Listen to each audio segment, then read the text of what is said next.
He is the first Filipino to be a part of the medical team of two of the biggest sports leagues in the world, Major League Baseball and the NBA, a trailblazing innovator in the field of high-performance coaching. Erwin Valencia joins us tonight to talk about what it takes to bring out greatness in some of the planet's best athletes and how we can use some of his techniques to enhance our daily lives. Coach Erwin, thank you so much for the time. Of course, thank you for having me. Maraming salamat. Alam mo, the past 24 hours, I've been watching different interviews that you've had. It's all online, guys. So kung anong flavor ang feeling nyo at the time, just check it out. I don't know where to start because you have such an amazing and colorful life. But in your Instagram, when you go to @ErwinVValencia, the first thing you're going to see is E, aka Godfather of Gratitude. What is the Godfather of Gratitude? What does that mean? You know what it is? Kasi I think for a long time, as Pinoys, we think we're born and raised with gratitude in our hearts. Na parati tayo nagpapasalamat for everything we have, especially with the typhoons that go on, the earthquakes, that we're alive all the time. And for me, it's something I've embodied really so much that when I've gone abroad and been able to be successful in my career, I always stop and think that how lucky I am to be doing what I'm doing, but also finding a way to then inspire others with that. And so initially I wanted to put Kuya of gratitude, but it doesn't sound too well. But in fact, I'm also a ninong of so many kids apparently. I tried to list down who I'm a ninong of. Sorry guys, if I haven't given you a Christmas gift in a long time. But so I said, but a ninong godfather, and let's make it, because ninong doesn't sound good. So I think what happened is that a friend decided to call me, you're a godfather, dude. You're a godfather, everybody's godfather or big bro, and you love gratitude. So we just combined that. So it eventually stuck. So. So yung mga inaanak ni Ninong Erwin, nandito siya sa Pilipinas na yan. Okay. Obviously, for so many years, we were so proud of you as being the first Filipino doctor in the NBA. But you've had some humble beginnings as well. Born in New Jersey, grew up in Davao. As somebody who eventually had the world's most famous arena as his personal playground, what was your life like growing up in Davao? I mean, it was simple. I mean, I have such fond memories of being in the soccer field of Ateneo de Davao and sliding in the mud and the dirt, but also going to the fence where they would sell mga spiders, and we would get spiders in the matchbox and have spiders fight each other on a barbecue stick, and then playing Jolens and just biking around. I mean, those were just times that were so innocent and nice, and you felt like talagang nasa probinsya ka, like being in Davao. Of course, Davao now is such a it's a mega city already, and traffic is so bad now, but back in the day, it was just a beautiful life. Teka, Coach, so Atenista ka pala? Well, we'll take it easy. Atenista ako, LaSalle yan because of Isabel, and then I went to UP. So, trifecta yan. Okay. Coach, going back to your Instagram account, you say you're a high-performance coach to athletes, artists, and CEOs. So, what's that like, Dati, when you were with the Knicks, it was just athletes. Yeah. But it seems that you ventured out into also being a coach for artists and CEOs. Yeah, even when I was in the Knicks, I was helping a lot of my friends and colleagues in the performance space, in the artistic space. So I've been a dancer for a long time. I was a b-boy when I was younger. Oh, wow. And I started getting introduced to ballroom dancing when I was 14 here, and then eventually I got into street salsa and stuff like that. And so I became really good friends with a lot of people who are instructors. And as they've gone through and tried to increase their circles, I found myself coaching them and saying hey, don't just stick to dancing. Think about maybe going to personal growth, having an element of understanding the difference between masculinity and femininity for the women, or even from a business standpoint, go somewhere else. Spend more time with people who are maybe in tech, like with Facebook or Google. Go to these conferences so you're not just a dancer, but rather a global entrepreneur in sense. And then same thing with CEOs. I think CEOs and artists are just like athletes. They all perform at a high level.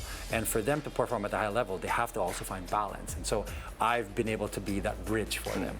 Coach, you talk a lot about having a vision, seeing the path, and manifesting. So let's do a little bit of manifesting here on the show. Give me names of somebody that you would like to coach. Let's start with an athlete. Yung hindi mo pa nako-coach, ah. Like a dream athlete that you would like to coach. For me, Simone Biles. Okay, why? Because Simone Biles has become an icon in the world of the Olympics or in gymnastics or in athleticism in general. But she's going through that phase of her life where she's probably going to retire soon. If not after this Olympics, probably the next. So she'll only be like 25. So who will Simone Biles be when she's 30, when she's 35? And I'm sure there's going to be some transitions going on in her life that even though there are some moves na nakapangalan sa kanya, she's not going to be that person anymore. So she's going to go through some things. So, that'll be a dream for me to support her as she's going through that transition. Alam ko hindi ka na sa starstruck madalas. Si Coach na starstruck lang sa dalawang tao, Phil Jackson at Michael Jordan. Pero sa mga artists and CEO, who would you like to coach? Give me an artist and a CEO. I mean, from an artist perspective, I think working with somebody like maybe locally, like Lea Salonga. And I say that because she's been able to pivot multiple times and transform her career accordingly. But there's going to be times and situations where maybe she needs support in where is she making the right decisions or where is she going? Does she want to expand in a different way? And those are the types that I like to look for, people in transition. And from a CEO standpoint, I mean, Jeff Bezos, I mean, somebody like Mark Zuckerberg, anyone in the big five, I guess if you must. Speaking of Musk, I was very lucky to meet Elon Musk when he was only $10 billion worth, and now he's 250, 300. But I guess these guys are really people that push the envelope, and would be a dream for me to work with them. Coach, I want to ask you something about being a part of the New York Knicks. This was your dream. You were living the dream for almost a decade. You're dealing with larger-than-life athletes, Carmelo Anthony, D. Rose, Amari Stoudemire, and then later on, Jalen Brunson. I'm just curious, kasi ang lalaki ng mga to eh. Napapanood mo sa TV, nakikita mo sa advertisement.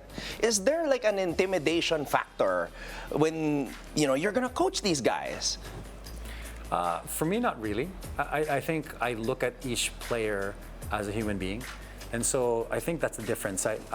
Number one, I'm not starstruck by them, so I'm not a fan. I'm a fan of their work and what they do, but I'm not a fanboy.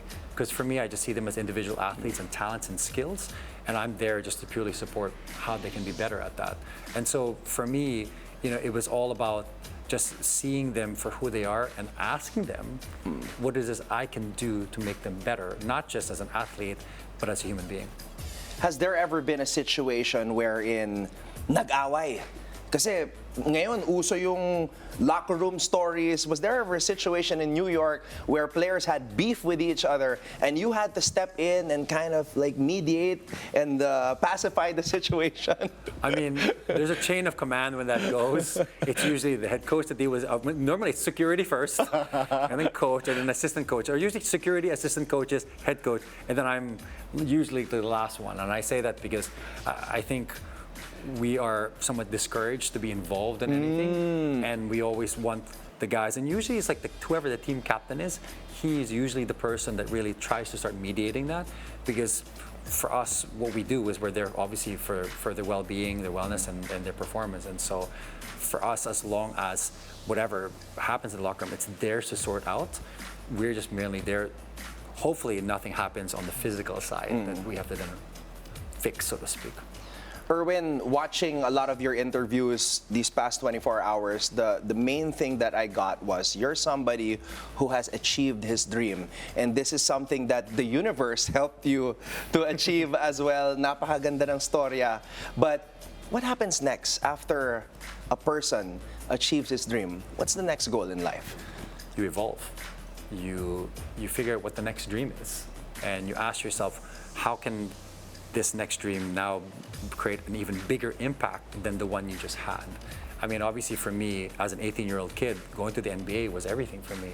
And when I got there, I asked myself, who am I doing this for? Sa akin ba para to, or for more people? And then so when I got there, it was real for me that I said, I'm here because I am now a symbol of inspiration for millions of kids in the Philippines to be able to get to where they get to. Kasi minsan may mga tao na pag na-achieve na yung goal, medyo nagre-relax kasi okay na ako, na-achieve ko na. But this is something new, this is great perspective that there is something else and that you have to evolve. And come March 9, March 8 and 9, you have a high-performance masterclass, the first of its kind here in the Philippines. Tell us about it. Yeah, so this masterclass is really a culmination of my 25 years in the world that I live in, and particularly 20 years in elite sport, and to be able to bring all the concepts, physical, mental, and even spiritual, to find anyone that needs it and support, that needs that support, whether, once again, you're an athlete, you're a leader, you're even a government official, especially with the Olympics going on, with the elections going on. I said Olympics, we were talking about Simone Biles. And then even who are people who are artists also, or because everyone still has to find a way to get that support, even if they don't know it sometimes, pushing themselves to get a little bit more resilient. That's why we include things like the ice plunge, like the ice bath, but also a circle of gratitude, but also some movement and mindful movement to understand how your body works. And it really is a culmination of everything. So I'm excited to have anyone who is, who feels like this is something that they would want for the experience, to join me. This is on March 8th and 9th at the PACE Prehab and Recovery Center in BGC. And it's going to be a 2-day experience, but then there's 2 more days afterwards para mag-check-in kung nagdadaya ka o hindi. All right, with that last message to everybody watching, what is your... Because you have these short videos, these snackable videos that you use to motivate people. What is tonight's words of wisdom from Erwin Valencia? If anything else, dream to inspire others. We're placed on this earth for a purpose that sometimes we don't know, but when that purpose becomes clear, follow through, because it will transform lives.